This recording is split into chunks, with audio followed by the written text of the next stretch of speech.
สวัสดีทุกคนทางฝั่งไทยและฝั่งลาวเนาะคลิปแรกที่เราได้มาเจอกันตามซื้อคลิปได้เนาะถ้ามื้อนี้คนต้องเริ่มจากศูนย์ที่บ่มีผู้ติดตามเลยข่อยต้องเริ่มจากไซแน่ได้เอาโคเซตแนวไรเพื่อให้2ของข่อยนี่นะเติบโตไวคือ2อื่นๆเขาเนาะมีหลายคนเนาะที่สนใจเรื่องการเฮ็ด YouTube แต่บ่ฮู้ว่าจะเริ่มจากไสมื้อนี้เขามี3ข้อหลักๆเนาะที่จะมาแชร์ทุกคนฟัง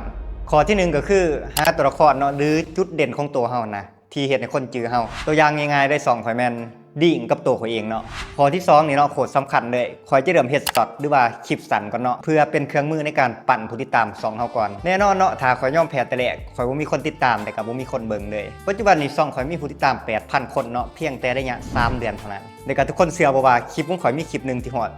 30ปลายล้านวิวเกือบ40ล้านเนาะเพียงแต่ระยะสั้นๆเท่านั้นเอายังไงคือช็อตหรือคลิปสั้นแม่นประตูหวานเนาะส่วนคลิปยาวแม่นห้องนั่งดินที่เฮาได้มาร่วมกันแบบนี้ข้อที่3อุปกรณ์บ่พร้อมบ่แม่นปัญหาเนาะปัญหาก็คือ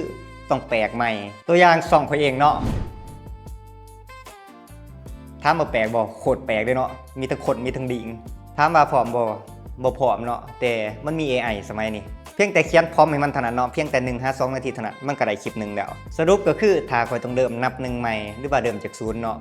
ข่อยจะบ่ถ่ายตัวเองพร้อมสำหรับผู้ใดที่กำลังดังเดอยู่เนาะบ่ฮู้ว่าจะเริ่มจากไสหรือว่าติดปัญหาหยังคอมเมนต์มาเลยเนาะเดี๋ยวข่อยจะมาตอบคอมเมนต์ฝากติดตามเด้อทางฝั่งไทยและฝั่งลาวจัดไป